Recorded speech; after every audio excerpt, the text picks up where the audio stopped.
एक जंगल में रानू चिड़िया अपनी माँ के साथ खुशी से रहा करती थी। उसे सिलाई करना बहुत अच्छा लगता था। बचपन से वो अपनी माँ को दूसरों के कपड़े सिलते हुए देखती थी। रानू की माँ तो अपनी बेटी को अपने जैसे दर्जी नहीं बनाना चाहती थी, उसे अच्छे से पढ़ाई लिखाई करवाना चाहती थी।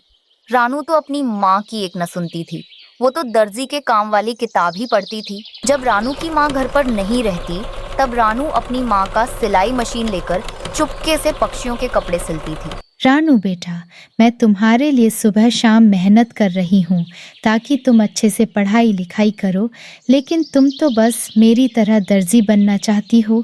अब बस बहुत हो गया।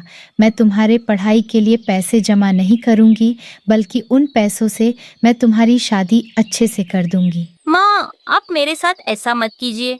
एक बार मुझ पर यकीन कीजिए। मैं पक्षियों के अच्छे अच्छे कपड़े सिल लूंगी। मुझे अच्छे से कपड़े सिलना आता है माँ। रानू कितना कहने पर भी उसकी माँ उसकी एक नहीं सुनती है। टुन्नू नाम के चिड़े से रानू की शादी धूमधाम से करवा देती है। टुन्नू चिड़ा कपड़ों का व्यापारी था। वो रानू का बहुत अच्छे से ध्यान रखता है। ऐसे ही कुछ दिन बीत जाते हैं। टुन्नू जी, आप काम पर सुबह जाकर शाम को लौटते हैं। सुबह से शाम तक घर में रहना बहुत ही बोरियत सा होता है। मैं भी घर पर रहकर कुछ काम करना चाहती हूँ। रानू, तुम्हें जो चाहिए मैं वो चीज़ ला कर दूंगा। तुम्हें काम करने की ज़रूरत नहीं है। ऐसे ही कुछ महीने बीत जाते हैं। अब रानू चिड़िया को एक प्यारी सी बेटी होती है। वो अपनी बेटी का नाम गुड़िया रखते हैं। रानू और टुन्नू अपनी बेटी को बहुत प्यार करते हैं। जो भी बेटी मांगती, टुन्नू वो चीज ला कर देता था। दिन भर रानू अपनी बेटी के साथ खेलकूद में बिताती थी, लेकिन अभी भी उसे मन में सिलाई करने की इच्छा थी। माँ, मेरी दोस्तों की माँ तो कुछ ना कुछ काम करती हैं, जैसे कि एक टीचर हैं, एक खेती करती है, लेकिन तुम कुछ क्यों नहीं करती? मुझे सिलाई करके पैसे कमाना बहुत अच्छा लगता है, लेकिन तुम्हारे पापा मुझे कुछ भी काम करने नहीं देते। माँ, पापा को बिना बताए तुम सिलाई कर सकती हो। मगर वो कैसे? माँ, पापा सुबह जाकर शाम को लौट आते हैं। इस बीच तुम जंगल के पक्षियों के कपड़े सिल सकती हो। पापा रात को आने के बाद सिलाई मशीन छुपा सकती हो। अरे वाह गुड़िया, तुम तो बहुत तेज निकली। मैं कल से ऐसा ही करूँगी। फिर रानू दूसरे दिन अपनी छोटी सी बेटी के लिए खूबसूरत सा फ्रॉक सिलती है। ऐसे में एक दिन उसके पास लूसी कबूतरी कपड़े सिलवाने के लिए आती है। रानू, 2 दिनों बाद मेरे भाई की शादी है। क्या तुम मेरे लिए एक खूबसूरत सा लहंगा सिल दोगी? लूसी बहन, तुम अब मेरे घर क्यों आई हो? आज मेरे पति काम पर नहीं गए हैं। वो नदी के पास पानी पीने गए हुए हैं। वो कभी भी घर आ सकते हैं। तुम जल्दी से यहाँ से चली जाओ। मगर रानू, तुम कपड़े तो बहुत अच्छे से सिलती हो। क्या ये बात तुम्हारे पति को नहीं पता है? नहीं लूसी, मेरे पति को मेरे काम करने से दिक्कत है। उनको ये सब बिल्कुल भी पसंद नहीं है। मैं तुम्हारे घर कल आकर लहंगे का मटेरियल ले जाऊंगी। अब तुम यहाँ से जाओ। लूसी कबूतरी वहाँ से चली जाती है। रानू के घर के बाहर खड़ी हुई गोरी कौवी सारी बातें सुन लेती है। अच्छा, तो ये बात है। मैं अभी जाकर इसके पति को सारी बात बताती हूँ। वो तुरंत नदी के पास जाकर टुन्नू को सारी बातें बताने लगती है। टुन्नू, तुम्हारी बीवी तुम्हें बिना बताए घर में ही चुपके से पक्षियों के कपड़े सिलती है। जब तुम रात को घर वापस लौटते हो तो सिलाई मशीन छुपा देती है। क्या सच में? मैं अभी घर जाता हूँ। हाँ, जाओ जाओ और उसकी खूब पिटाई करना। फिर टुन्नू घर आकर ये सब बातें रानू से पूछने लगता है। रानू, क्या ये सच है? मुझे बिना बताए तुम चुपके से पक्षियों के कपड़े सिलती हो? ये सब सुनकर रानू डर जाती है। तभी गुड़िया अपने पापा से कहती है, पापा, हमें माफ कर दो। इतने दिनों से माँ मेरे कहने पर ही पक्षियों के कपड़े सिल रही हैं। अरे वाह रानू, मैं तुमसे कुछ क्यों कहूँगा। जाने अनजाने में ही तुम बहुत अच्छा काम कर रही हो। मेरे पास पक्षी कपड़े लेकर मुझे पैसे वापस नहीं दे रहे थे। फिर से कपड़ों का व्यापार करने के लिए मेरे पास ना ही पैसे हैं और ना ही कपड़े। टुन्नू जी, आप चिंता मत कीजिए। मुझे हर तरह का कपड़ा सिलना आता है। मैं आपको हर तरह के कपड़े सिल दूंगी। आप उन कपड़ों से फिर से कपड़ों का व्यापार शुरू करना। रानू, तुम्हारा बहुत बहुत धन्यवाद। अगर तुम ना होती तो पता नहीं आज मेरा क्या होता। आज सिर्फ तुम्हारी वजह से ही मैं फिर से कपड़ों का व्यापार शुरू कर रहा हूँ। दूसरे दिन रानू अपने पति के लिए तरह तरह के कपड़े सिलने लगती है। इस तरह रानू अपना सिलाई करने का सपना पूरा करती है। वो परिवार फिर से खुशी खुशी से रहने लगता है। हे भगवान, अब कुछ ही दिनों में मेरे अंडों से बच्चे बाहर आ जाएंगे और फिर घर का खर्च और ज्यादा बढ़ जाएगा। मैं कैसे अकेले घर का खर्च चलाऊं? मेरे पति से तो कोई उम्मीद नहीं है, क्योंकि ये तो आलसी और निकम्मा है, कोई काम तो करता ही नहीं है। इस तरह कुछ दिन बीत जाते हैं। तुम कैसे पति हो? अपनी पत्नी की कमाई खाते हुए तुम्हें शर्म नहीं आती? मेरा नहीं तो कम से कम अपने 2 बच्चों के बारे में तो सोचो। तो वो भी अंडे से बाहर आ जाएंगे, कैसे उनका अकेले खर्च उठाऊंगी? क्या तुम नहीं चाहते कि हमारे बच्चे भी दूसरे पक्षियों के बच्चों की तरह आराम से जिंदगी जिए? तुम जैसे पिता को तो चुल्लू भर पानी में डूबकर मर जाना चाहिए। कमबख्त जब देखो तब चिक चिक करती रहती है, मुझे 1 मिनट भी चैन से सोने नहीं देती है। तूने बच्चे पैदा किए हैं तो तू रखना उनका ध्यान। मुझसे क्यों बोल रही है? जा, मैं नहीं रखता तेरे बच्चों का ध्यान और नहीं काम करता। अब मैं तेरे साथ 1 मिनट भी नहीं रहूंगा। मैं अभी के अभी जा रहा हूँ इस घर को छोड़कर और कभी वापस नहीं आऊंगा। हाँ, चले जाओ, मेरे लिए तो ठीक ही है। कम से कम तुम मेरी कमाई तो नहीं खा पाओगे। वो टुन्नू चिड़ा रानू चिड़िया की बात का कोई जवाब नहीं देता और हमेशा के लिए घर छोड़कर चला जाता है। चलो, अच्छा हुआ कि यहाँ से चला गया। अब मेरी आंखों के सामने तो नहीं दिखेगा जो मैं उससे काम के लिए कहूंगी।